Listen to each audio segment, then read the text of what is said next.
सारी की सारी दुनिया छुट्टी पर चली जाए, लेकिन मेड अगर छुट्टी पर चली गई तो जिंदगी हराम हो जाती है यार। बहुत लेट हो गया। अरे यार, लैब जाने में लेट हो रहा हूँ। ये कौन आ गया इस वक्त यार?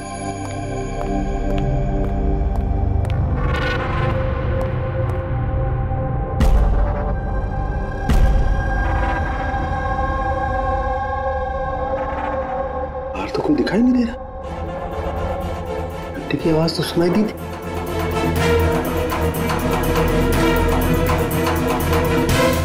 बाहर कोई दिखाई नहीं दे रहा, घंटी सुनाई दी, लेकिन कुछ गड़बड़ है।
Invited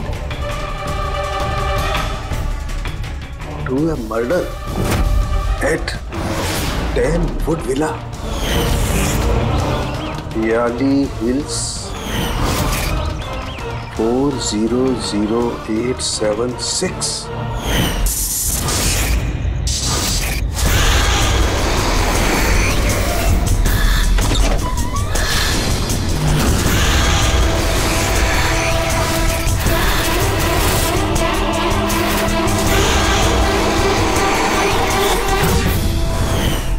Catch me if you can. ये सच्चाई है या मजाक है?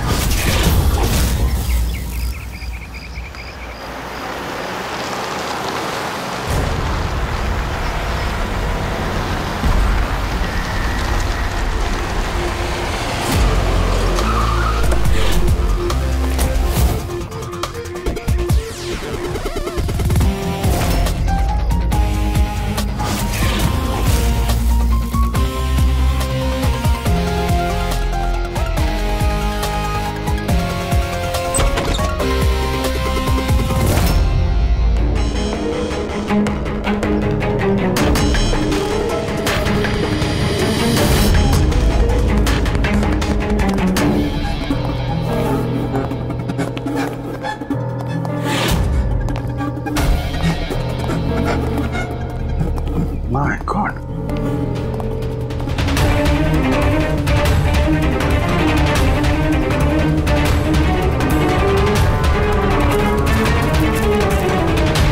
ना तो कोई भी नहीं है, ना कोई गार्ड, ना बंगले का मालिक। पंकज, जरा आसपास पता कर, बंगले का मालिक कौन है? जो भी इंफॉर्मेशन मिलती है लेकर आओ। कितनी बेरहमी से खून किया है इसका। पूरे शरीर पर चाकू से वार किए और फिर भी जी नहीं भरा तो उंगलियां काट दी। इतना खून तो जो फैला हुआ है इसके गांव का नहीं हो सकता है। मतलब सा? मतलब ये पूरी कि जितना खून इस पूरे घर में फैला हुआ है, इतना खून तो एक इंसान की बॉडी में होता ही नहीं। कोई आइडिया वगैरह नहीं? कौन है ये लड़की? नहीं अभिजीत, कुछ नहीं मिला।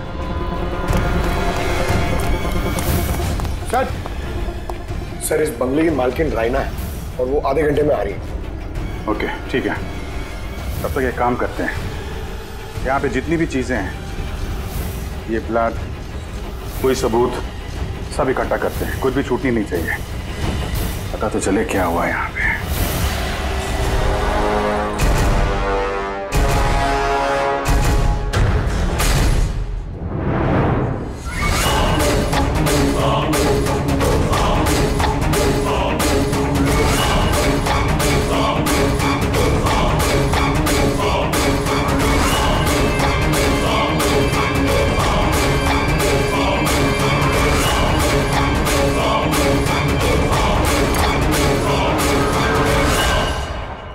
इस पूरे घर में इतनी सारी चीजें पड़ी हैं जो चिल्ला चिल्ला के कह रही है कि हम सबूत हैं, हमें उठा लो। कहीं ये सब प्लांटेड तो नहीं? मतलब खूनी हमारे साथ गेम खेल रहा है।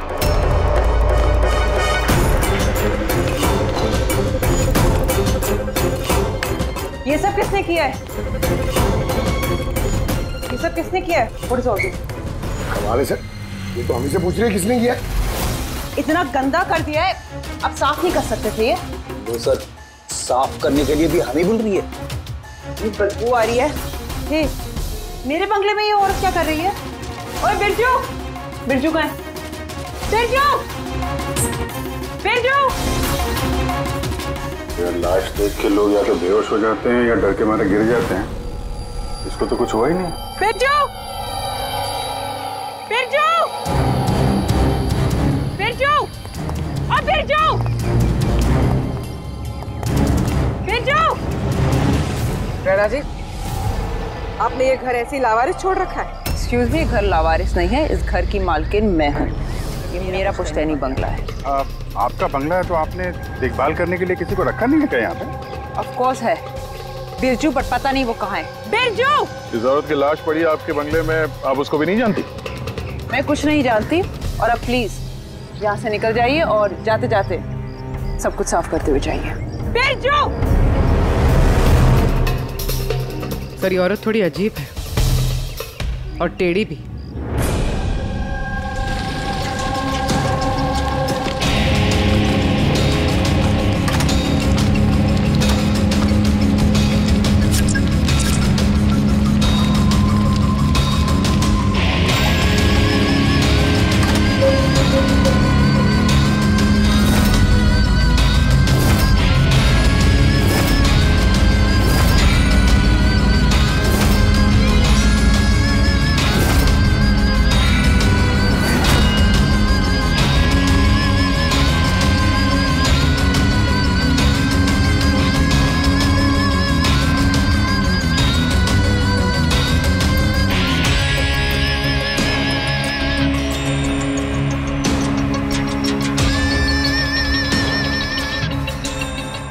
एक केस और 18 सबूत, और खूनी ने सबूत ऐसे सजा के छोड़े थे कि बस पूछो मत। सर लेकिन प्रॉब्लम ये है कि इनमें से कोई भी सबूत हमारे किसी काम का नहीं है। ये सारे सबूत हमारे किसी भी काम के नहीं है, इसका क्या मतलब है तारिका? मतलब ये कि ये सारे सबूत पुराने हैं। What? ये सारे सबूत पुराने तो क्या लड़की का खून भी पुराना है? कितने पुराने बताओ? सर 4 से 10 साल पुराने। ये सारे सबूत 4 से 10 साल पुराने, तो क्या इसका मतलब है इस लड़की का खून 10 साल पहले हुआ है? और क्या मिला सबूतों में से बता? इन सारे सबूतों में 20 अलग अलग लोगों के डीएनए मिले हैं। वाह, मतलब 20 अलग अलग लोगों ने इन सारे सबूतों को छुआ है ना? हाँ सर। तो फिर फिंगरप्रिंट्स तो मिले ही होंगे? नहीं। नहीं सर। लेकिन सर एक बहुत इंपॉर्टेंट बात पता चली है। क्राइम सीन पे जो इतना सारा खून मिला था, वो खून किसी इंसान का नहीं बल्कि किसी जानवर का था। क्या? डॉक्टर तारिका, इस लड़की के शरीर पे जो खून लगा हुआ था वो भी जानवर का? नहीं, इस लड़की के शरीर पे और इसके कपड़ों पे जो खून मिला था वो इसी का है, असली खून। लेकिन इसके अलावा वहां पे जो भी चीजें थी वो सारी प्लांट की गई थी। लगभग 20 लोगों के डीएनए और इतने सारे सबूत क्राइम सीन पे आए कहां से सर? वही तो, इतने सारे सबूत, लेकिन हमारे हाथ में कुछ भी नहीं। वाह, आप चुपचाप बैठे रहो, कुछ मत बोलना, हम लोग यहाँ गप्पे लड़ा रहे हैं ना। बॉस, मैं जानता हूं ये सारे के सारे सबूत कहां से आए। पिछले कई सालों में सीआईडी ने जो केसेस सॉल्व किए हैं उसमें से कुछ इंपॉर्टेंट केसेस के इंपॉर्टेंट एविडेंस है सारे के सारे। क्या?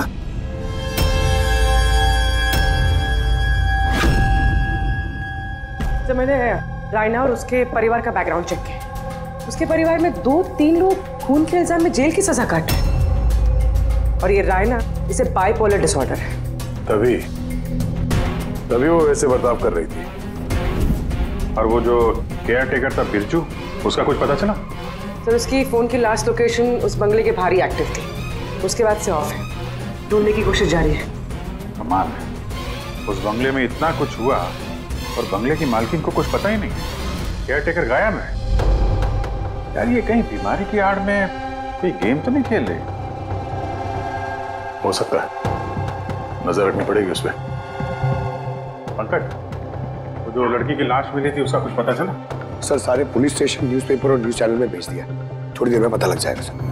सारुण के हमारे पुराने केसेस के सारे सबूत वहां पर कैसे पहुंचे? चुपचाप बैठ के नहीं चलेगा सारुण, मुझे जवाब चाहिए अभी। तू फॉरेंसिक सर्जन है, इस फॉरेंसिक डिपार्टमेंट का इंचार्ज है, अपनी जिम्मेदारी से भाग नहीं सकते तो बस बताओ जल्दी। अपनी जिम्मेदारी से नहीं भाग रहा हूं। और नहीं तो क्या? बताओ ना फिर, हमारे पुराना एविडेंस हमारा रिकॉर्ड में से गायब कैसे हुआ?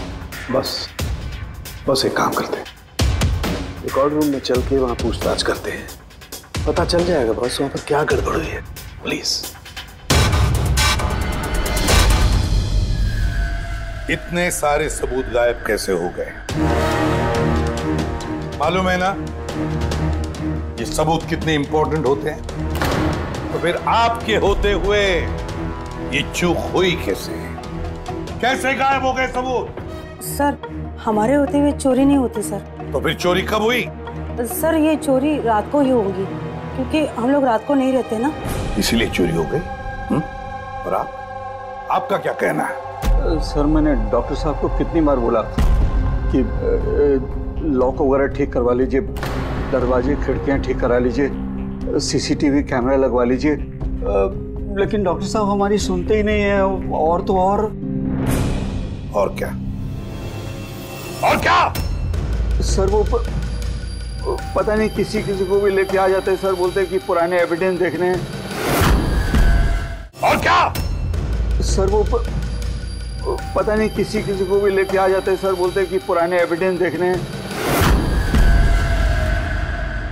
किसे लेकर आए थे ये? पिछले 3 महीने पहले किसी को लेकर आ गए, बोले कि क्राइम जर्नलिस्ट हैं, इनको पुराने एविडेंस देखने हैं। बॉस वो एक जर्नलिस्ट था, फॉरेंसिक पर एक आर्टिकल लिखना चाहता था, मुझसे रिक्वेस्ट की, मैंने उसे परमिशन दे दी बस। देख सारुण के, तो अच्छी तरह से जानता कि यहाँ किसी भी बाहर के आदमी को अंदर आना मना है, और तू जर्नलिस्ट को यहाँ लेकर आया।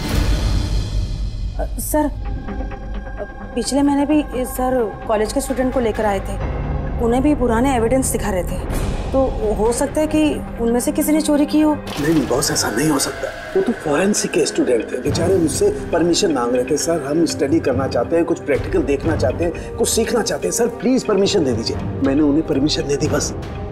बॉस, मैं एक रेस्पॉन्सिबल इंसान हूँ बॉस, आफ्टर ऑल ये मेरा अधिकार भी तो है यार। देख सारुण के, सीआईडी को लुटवाने का तुझे कोई अधिकार नहीं है, समझे? और तो और यहाँ कोई कॉलेज खोल के नहीं रखा है फॉरेंसिक सिखाने के लिए। तुम स्टूडेंट्स को यहाँ ला कैसे सकते हो? किसके परमिशन से लाया तुमने? देख सारुण के, अच्छी तरह से याद रख, इस रिकॉर्ड रूम में कोई भी नहीं आ सकता। ना मैं ला सकता हूँ, ना तुम ला सकते हो, ना ये ला सकता। फिर वो चाहे अपने परिवार वाला हो, कोई दोस्त हो। हाँ अभिजीत।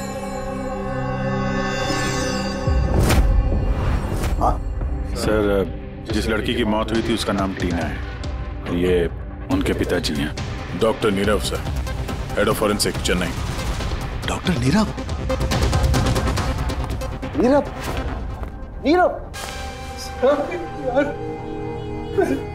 बेटे, नीरव किसी मार दिया। कंट्रोल योरसेल्फ, सब पता चल जाएगा। सर आप लोग जानते हैं एक दूसरे को? हाँ अभिजीत, एक जमाना था जब मैं और नीरव साथ साथ काम किया करते थे। नीरव, एक मिनट बॉस। क्या? ये देख दोस्त, तेरा शक एकदम सही था दोस्त, इसमें टॉक्सिन है। डॉक्टर नीरव, जरा बताइए आखिरी बार आपने अपनी बेटी टीना से कब बात की थी? कब देखा था उसे? एक्चुअली वो कॉलेज के हॉस्टल में रहती थी, 2 दिन पहले से बस गायब हो गई थी। नीरव हौसला रखो नीरव, जिसने भी किया है ना वो पकड़ा जाएगा। मैं पता लगाऊंगा नीरव, मैं पता लगाऊंगा किसने किया ये। नहीं साळुंखे, तुम नहीं पता लगाओगे। मैं नहीं पता लगाऊंगा मतलब तुम इस केस पर काम नहीं करोगे।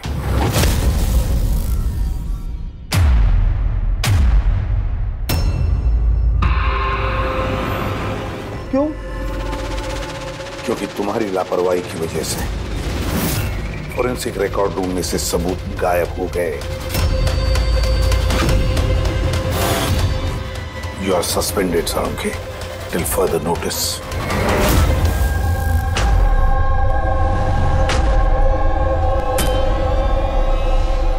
बस तुम्हें लगता है कि ये सब कुछ मेरी वजह से हुआ? तुम मुझ पर इल्जाम लगा रहे हो? ये इल्जाम नहीं है साळुंखे, ये हकीकत है और ये तुम अच्छी तरह से जानते हो ना। तुम अपने दोस्त जर्नलिस्ट को फोरेंसिक रिकॉर्ड रूम में ले जाते, ना उन स्टूडेंट्स को फोरेंसिक रिकॉर्ड रूम में ले जाते, और ना आज मुझे तुम्हें सस्पेंड करना पड़ता।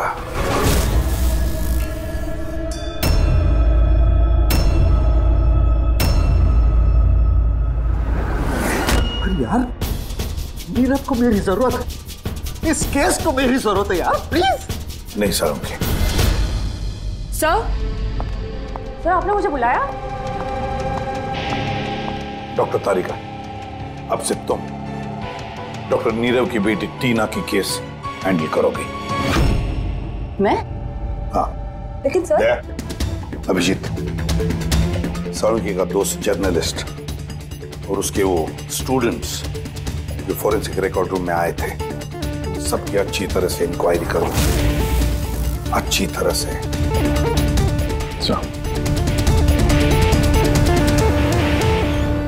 डॉक्टर साहब,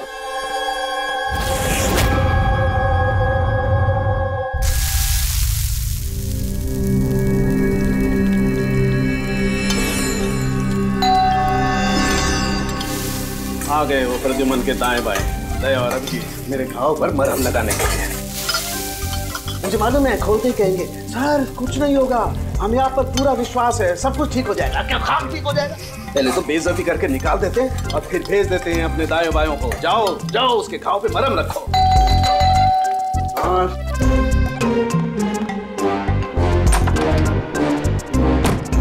हाय। मॉर्निंग।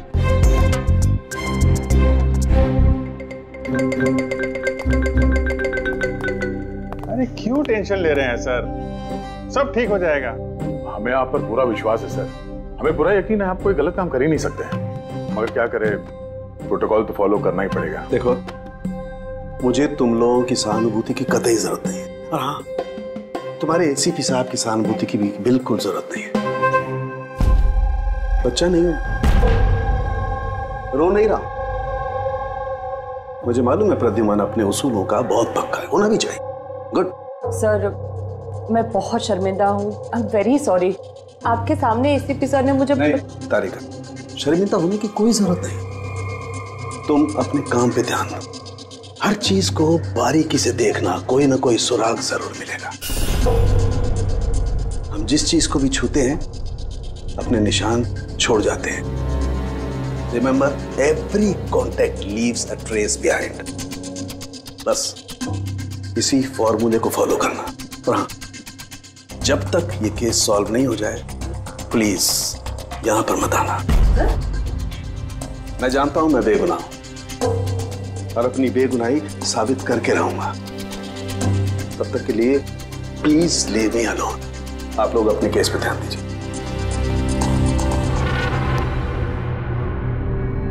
बहुत गर्म है मामला। वैसे सर खाने में क्या बना है? भूख बहुत लग रही है।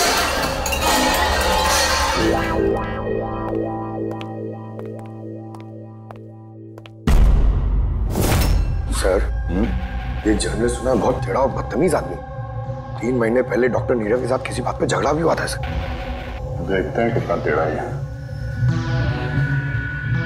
सर, आपको अंदर बुलाया। Thank you.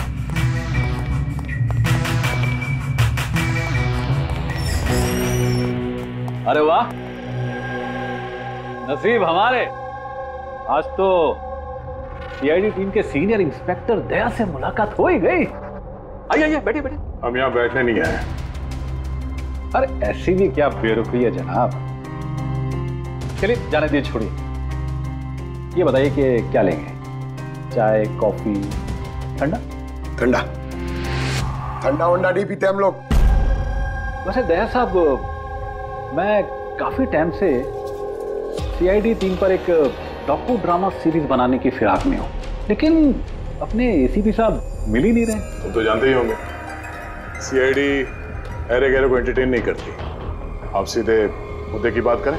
हाँ, क्यों नहीं। पिछले 20 सालों से मैं इस प्रोफेशन में हूं, हमेशा पॉइंट पे रहता हूं। बताइए, सबसे पहले क्या बात करूं? डॉक्टर नीरव से हुए झगड़े के बारे में या फिर फॉरेंसिक रिकॉर्ड बैंक के बुरे हाल के बारे में? डॉक्टर नीरव से तुम्हारा झगड़ा क्या था? नहीं, मेरा उनसे कोई झगड़ा नहीं था। मैंने तो बस उन्हें सच्चाई का एक आईना दिखाया था। उन्हें बुरा लग गया। क्या मतलब? मतलब डॉक्टर नीरव के काम को लेकर मैंने एक आर्टिकल लिखा था।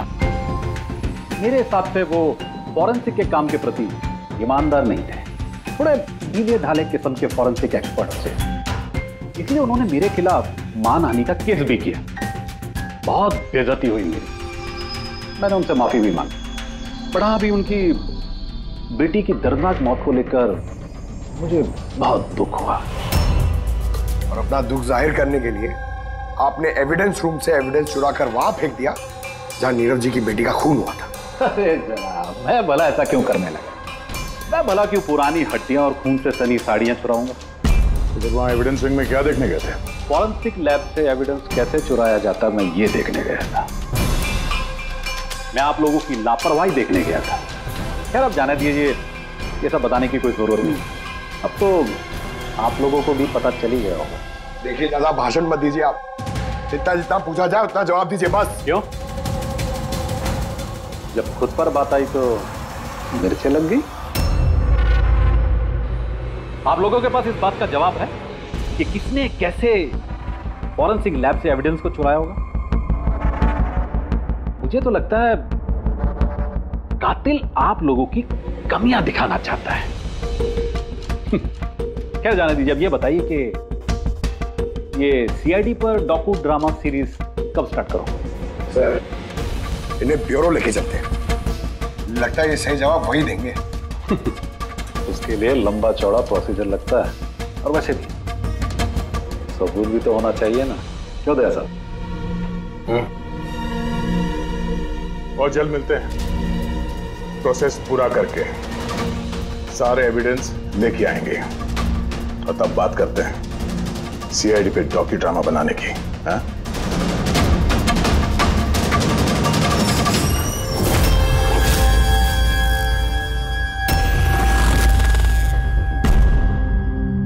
डॉक्टर नारायणी? यस जी कहिए। हम लोग सीआईडी से एक केस के सिलसिले में आपसे बात करनी है। जी बताइए।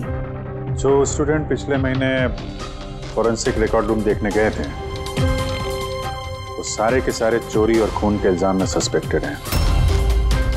व्हाट? ऑफिसर, आपकी जरूर कोई गलतफहमी हो रही है। हमारे स्टूडेंट ऐसा कभी नहीं कर सकते हैं। हम भी यही उम्मीद करते हैं कि उन्होंने नहीं किया होगा, मगर खून तो हुआ है और इल्जाम उन्हीं पे है। देखो, हमारे बच्चे सिर्फ एजुकेशनल टूर के लिए वहां पर गए थे और आप लोग उन पे शक कर रहे हैं। हमारा काम है केस को सुलझाना और अपराधी को उसके अंजाम तक पहुंचाना। आप उन 10 स्टूडेंट्स को प्लीज बुलाइए, हमें बस उनसे पूछताछ करनी है और उनकी उंगलियों पर निशान लेना। देखिए आप लोग समझिए, वो लोग स्टूडेंट है। देखिए हम 3rd डिग्री देके उनको पूछताछ नहीं कर रहे हैं, हम सिर्फ नॉर्मल पूछताछ कर रहे हैं। और हाँ, उनको कुछ बताइएगा नहीं कि हम किस सिलसिले में उनसे बात करना चाहते हैं। ओके। फॉरेंसिक रिकॉर्डिंग देख के आप लोगों को कैसा लगा? सर मेरा तो दम घुट रहा था वहाँ। कोई जगह है वो भी, पुराने दांत, हड्डियाँ, खून के कपड़े। मुझे तो वो जगह बिल्कुल पसंद नहीं आई, बहुत अजीब सी फीलिंग आ रही थी। तुमको ये खांसी हमेशा रहती? नहीं मैम, कभी कभी होती है। सर मुझे वो जगह बिल्कुल यूजलेस लगी, ना कोई देखभाल, ना सबूत अच्छे से रखे थे। और सर मुझे तो उन कोल्ड केस फाइल्स के एविडेंस को घर ले जाने का मन था, ताकि मैं उन पे स्टडी कर सकूं। मुझे रोमांच महसूस हो रहा था, हत्यारों और पीड़ितों के दिमाग की कल्पना करने की कोशिश की। बुरा इरादा, दुख, दर्द।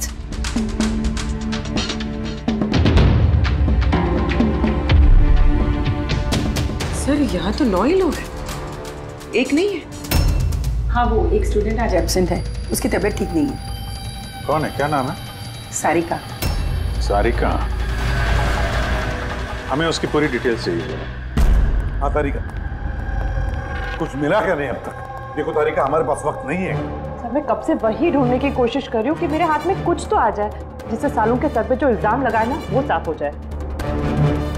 जो कुछ भी हो, कोई ना कोई तो है जो सालुंखे को फंसाने की कोशिश कर रहा है। कौन हो सकता है और फिर क्यों कर रहा है वो ये? सर तो आपको ये बात पता है, फिर भी आपने सालुंखे सर को निकाला। तारिका, मैंने सिर्फ वही किया जो कानून ने मुझे कहा। मैं तो सालुंखे को क्या? सर को आप क्या? खूनी ने एक बहुत बड़ी गलती की है। कौन सी सर? जब तुम लोग वुडविला गए थे, उस घर में घूम रहे थे, अंदर से बाहर, बाहर से अंदर, सब जगह सबूत इकट्ठा कर रहे थे। उस वक्त फ्रेडी तुम अपने निशान छोड़ रहे थे, अपने हाथों के निशान, पैरों के निशान और भी कुछ कुछ चीजों के निशान, और उसका तुम्हें पता भी नहीं था, एहसास भी नहीं था। और खूनी बिल्कुल वैसे ही निशान छोड़ कर गया है वहां पर, ऐसे निशान जो हम ट्रेस कर सकते हैं। ट्रेसेबल निशान? याद रखो, हम जिस चीज को भी छूते हैं अपने निशान छोड़ जाते हैं। Remember, every contact leaves a trace behind. Sir ने मुझे हिंट दिया था, मेरे दिमाग में कैसे नहीं आया?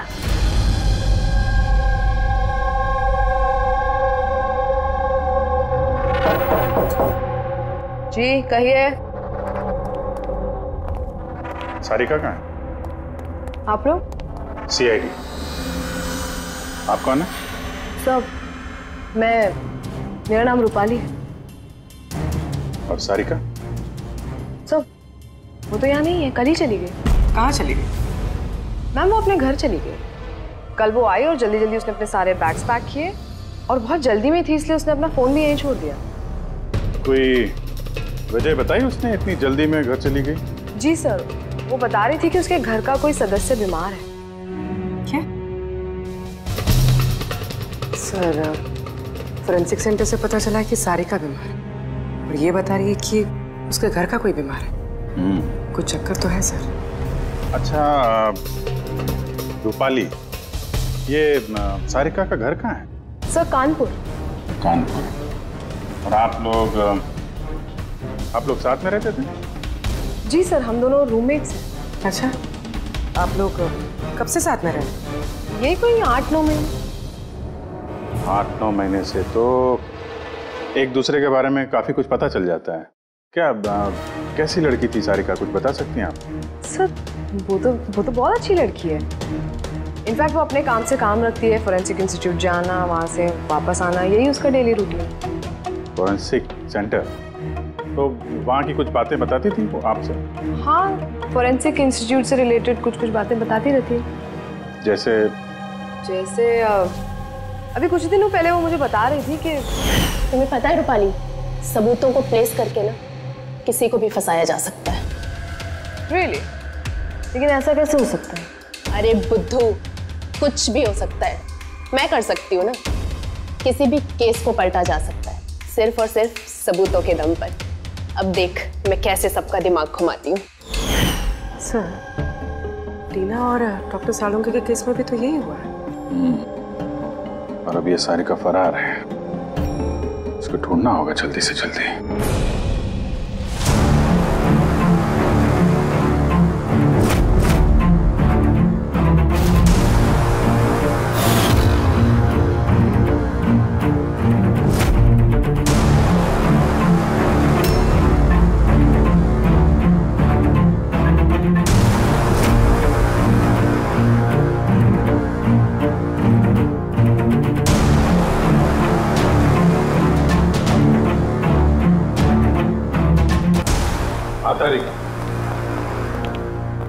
सकोनी जो भी है, अभी उसने इतने सारे सबूत चुराए और क्राइम सीन पे प्लांट किए। ये करते वक्त उसने जरूर इन चीजों को छुआ है।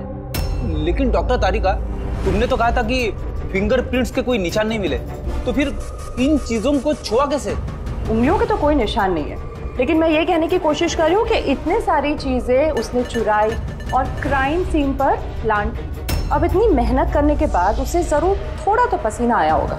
मतलब sweat analysis? Exactly, sweat analysis किया मैंने, स्वेट एनालिसिस। और इस प्रोसीजर से मुझे एक डीएनए भी मिला। ये देखिए, इस डीएनए से मुझे ये पता चला कि इस इंसान को एक खास किस्म की बीमारी है, सिस्टिक फाइब्रोसिस।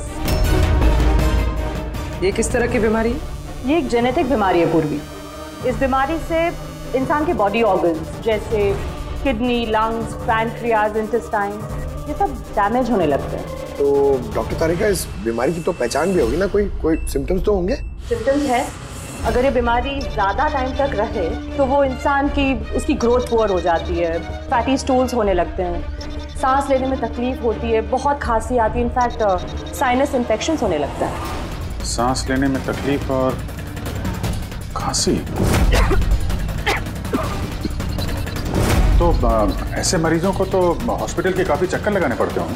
कांस्टेंट मॉनिटरिंग की जरूरत पड़ती है। बस सुविधा भेजिए। शहर में जितने भी हॉस्पिटल्स हैं, सब में जाकर के पता लगाओ सिस्टिक फाइब्रोसिस के मरीज कितने हैं और क्या उनमें से कोई एक ऐसा पेशेंट है जिसका हमारे इस केस से संबंध है।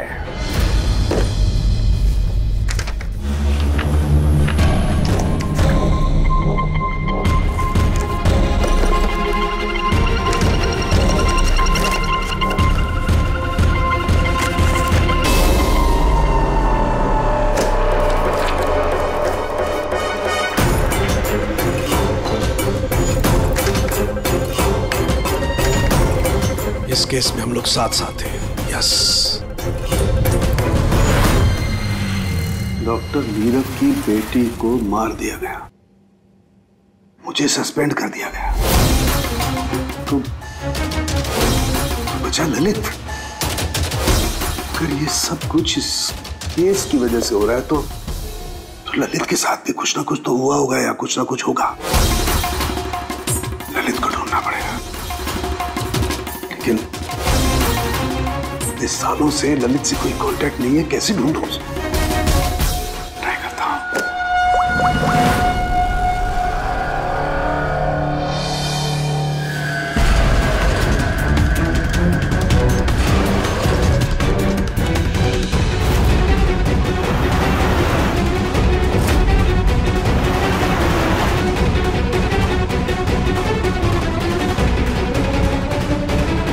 Are you sure?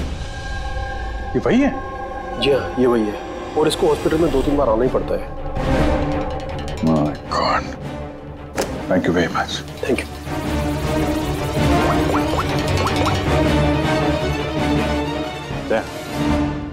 कातिल का पता चल गया है। क्या? डॉक्टर ललित मर गए 5 साल पहले? हाँ सर, आप उनकी बेटी से मिल सकते हैं। कहाँ है उनकी बेटी? मेरी बात हो सकती? वो तो मुंबई में है सर, सारिका नाम है उसका। सारिका? जी sir. Okay, thank you. Sarika Mumbai में।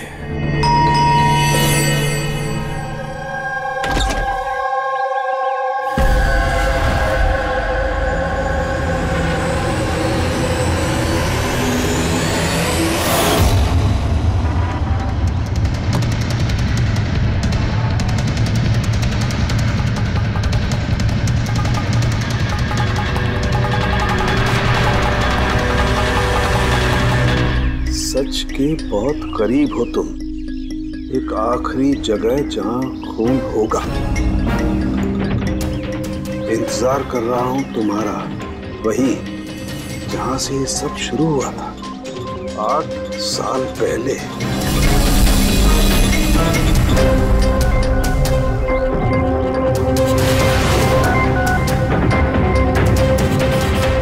साल पहले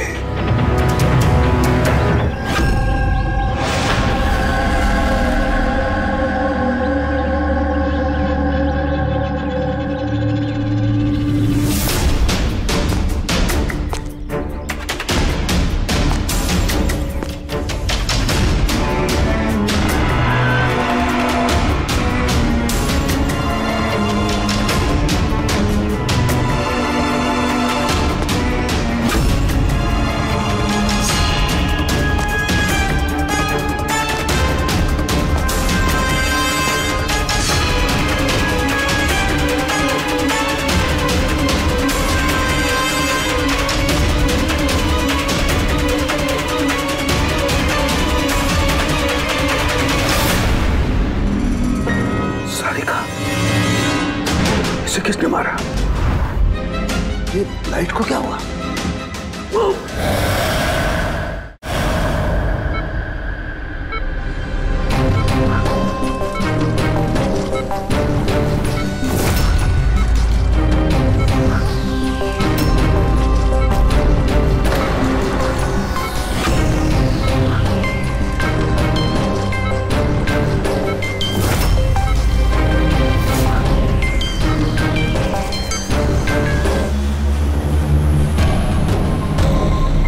सारुण के सर का फोन तो लगातार बज रहा है, लेकिन वो उठा नहीं रहा। कहीं किसी मुसीबत में तो नहीं? सारुण के साहब के फोन की लोकेशन ट्रैक करो, देखो कहां पे है और उस खूनी का भी।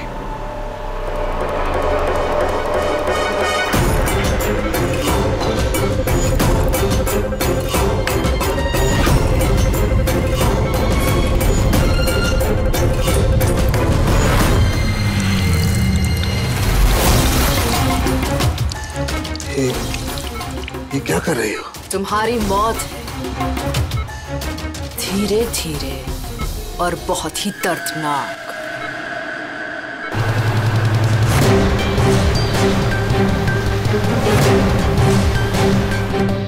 तुम्हारे खून की एक एक बूंद का कतरा जब तुम्हारे शरीर से धीरे धीरे करके निकलेगा ना, तब बहुत मजा आएगा तुम्हें, है ना?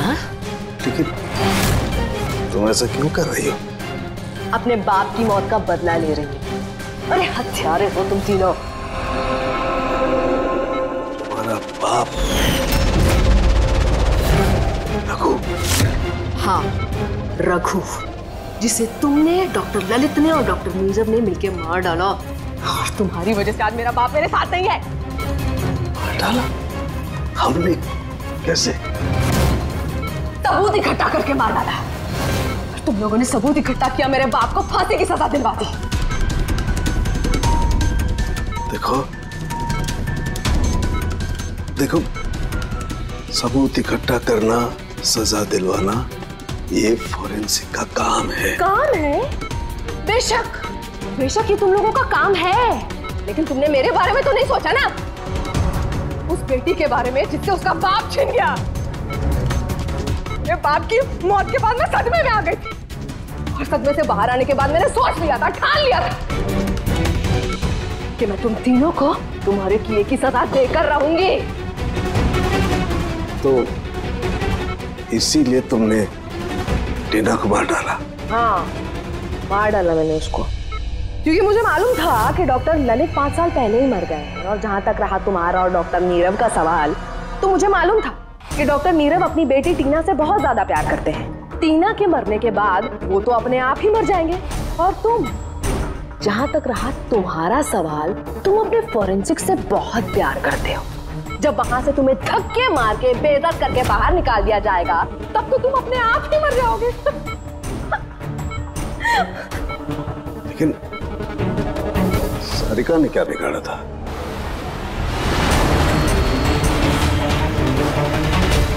सारिका? उसे तो मरना ही था।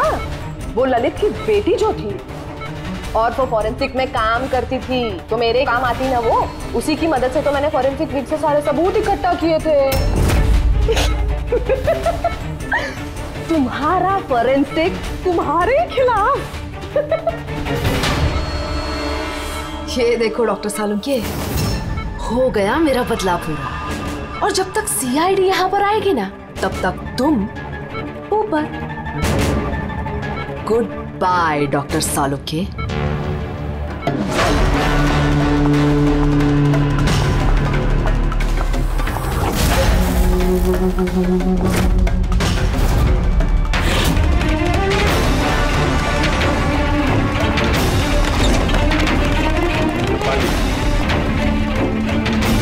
खेल खत्म तुम्हारा।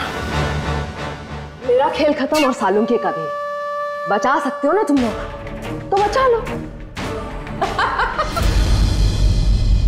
खून का कर्ज हो गया अब तो बॉस तुम्हारा मुझ पर। मेरा कर्ज नहीं हुआ है खून का तुम्हारे ऊपर, ये तो वो कर्जा है जिन लोगों को तूने फांसी पर लटकाने में मदद की ना हमारी, वो कर्जा है, अब चुका दे। अच्छा सुन, बहुत आराम हो गया, सीधे काम पर चल। अच्छा जल्दी से ठीक हो जाइए। तारिका अकेली मुर्दों से बातें कर रही है। ओहो तारिका, अभिजीत को तुम्हारी बड़ी फिक्र है भाई। देखो भाई, अब एक हफ्ते तो मैं यहाँ से हिलने वाला नहीं हूँ बॉस। एक काम करो ना, तब तक तारिका से काम चला लो। अच्छा ये आराम करिए आप। Silence please. हाँ साइलेंस, चुप।